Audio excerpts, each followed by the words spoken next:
So very good morning boys and girls, and welcome back to another video, and welcome back to Flamborough Head shortly after sunrise.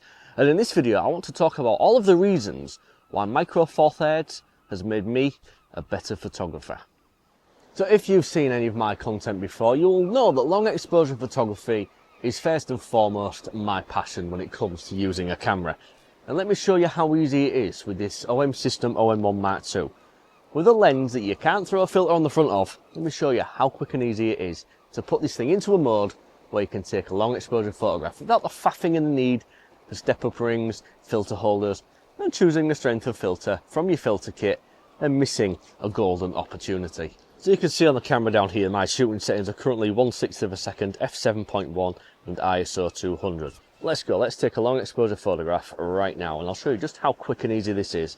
I'll explain to you why I enjoy using it. So 1, 2, 3, 4 button presses, 20 seconds, f7.1 and ISO 200. I can now take a long exposure photograph without having to put any filters, any step up rings and worry about all of that kind of stuff. I can just go ahead and take the photograph.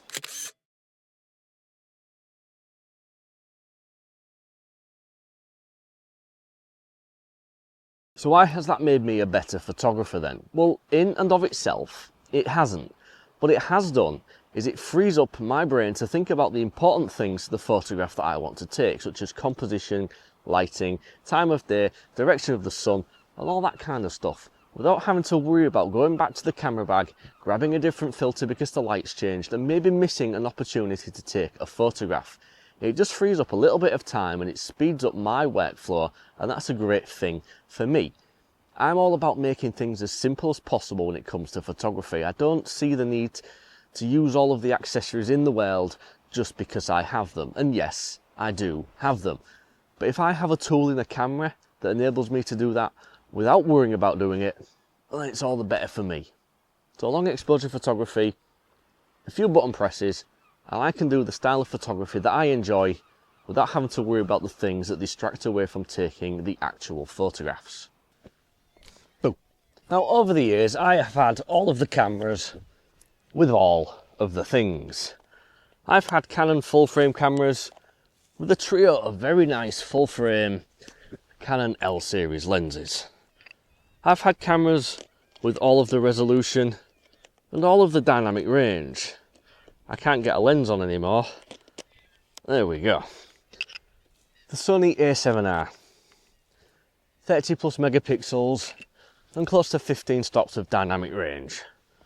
All of the resolution and all of the dynamic range. But I can do that in this camera. Once again, with just a couple of presses of a button, I can turn my 20 megapixel OM system OM-1 Mark II into a high resolution photo beast with all of the dynamic range and resolution. Let me show you. So over there in the distance there is a lighthouse. I'm just going to take a photograph of it, but I don't want to take a 20 megapixel photograph of it. I want to take an 80 megapixel photograph of it, because why not? I can. 1, 2, 3, 4, 5 button presses, and my camera will now take an 80 megapixel raw file, and it will also keep the JPEG as well, just in case. Let's go ahead and let's do that.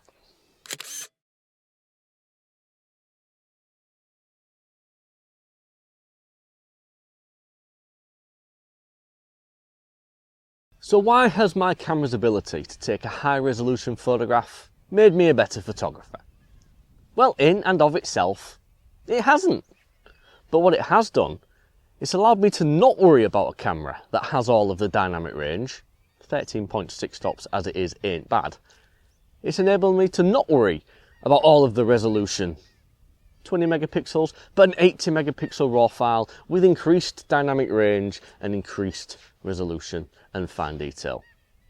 Again, it frees the brain up.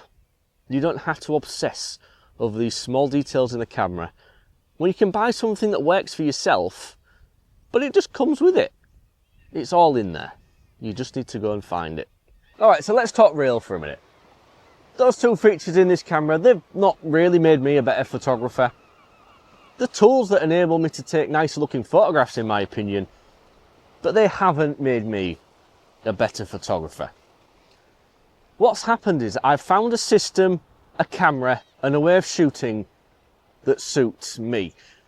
And I think as soon as you find yourself comfortable with your camera, with the equipment and the way that you like to shoot, that to me is when the penny drops with photography. No camera, no lens, nothing in particular is going to make you a better photographer. But just finding something that works is the key to taking nicer looking photographs.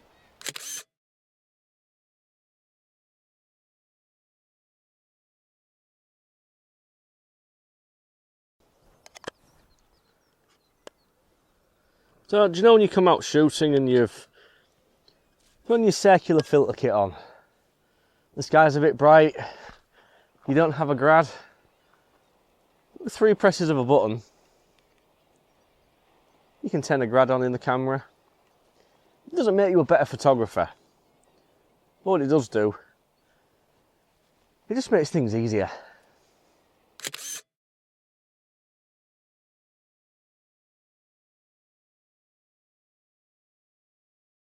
So no, this Micro Four Thirds camera hasn't made me a better photographer. But what it has done is it's allowed me to free up my time. It's allowed me to free up my thought process. It's made things easier. It enables me to shoot the way that I'm comfortable and I want to shoot. It has features in there that I can use if I need them. I don't rely solely upon them, but they're there if I want them. The camera at the end of the day is just a tool. A bit like me sometimes, if you know me personally. But a camera is not going to make you a better photographer. A camera has not made me a better photographer. What it's done, it's enabled me to get comfortable with my photography. It's enabled me to comfortably find a way that I like to shoot. And that's what it should all be about. It should be about finding something that works for you, like I found something that works for me. So when you find that camera that you're comfortable with, when you find that camera that complements the way that you like to photograph, when you become competent in using the camera that you've picked up, when you get out of bed early in the morning to catch that sunrise, when you have the perfect lens, the perfect conditions and the perfect spot to catch that bird in flight, that is what makes you a better photographer. It's not the camera, it's not the lens, it's not even the features inside of them. It's the whole package when it's all put together. But the important thing is that you have found a camera that you enjoy, a camera that you can use, and a camera that gives you the confidence to go out and shoot the way that you want to do. And that's what's happened to me over the past 2 years since I switched to Micro Four Thirds and realised that the features and the ways that I can use the cameras have enabled me to do my long exposure photography in the way that I want to do it. You don't have to worry about a technically correct photograph. You don't have to use the correct equipment. You don't have to worry about the techniques that you're doing. As long as the end result is what you want as a photographer, as long as my end result is what I want from the photograph that I'm taking, that's the important thing. The camera alone isn't the key. So why then at the start of this video did I say that Micro Four Thirds has made me a better photographer? Well, in order to answer that question, I need to tell you all of the things that I actually like about this camera and the format in general. Just let me compose something here. I don't want the sun in there. I don't want the sun in the photograph. There we go. I like square-ish crops. Okay? I don't like the tall skinny. I like square crops. And the 4:3 aspect ratio of this sensor, it's there out of the gate, isn't it? I don't have to worry about going home and cropping things to give a look that I like. The sensor itself is almost a square. I like to be different. And I like my photographs to show that. Everybody gravitates towards this full frame look. But I don't want my photographs to look like that. I want my photographs to look the way that I want them to look. I do a lot of long exposure seascape photography. I don't need the shallower depth of field that a full frame sensor provides. I need pretty much the opposite of that. And the larger depth of field that comes from the smaller sensors in these cameras, for me, is a good thing. I like having 8.5 stops of in-body stabilisation.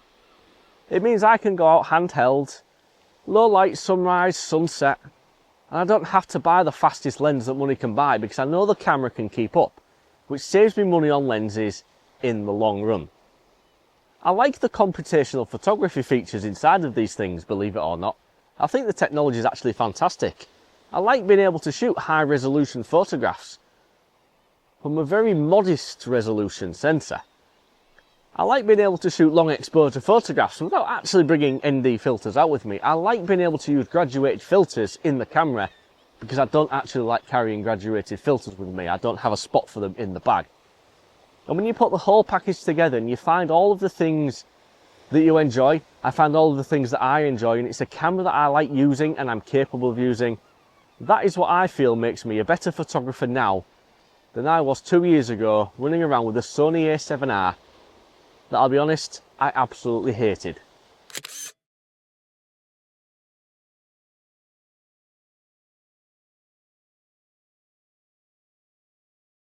So thank you very much for watching today's video. I do hope you enjoyed it.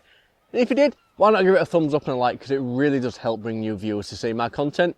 And if you're new here, you see me for the very first time, why not hit that subscribe button down below, and you'll see more Micro Four Thirds nonsense every single week. So until the next time, I'm going to love you and leave you and just say peace and goodbye.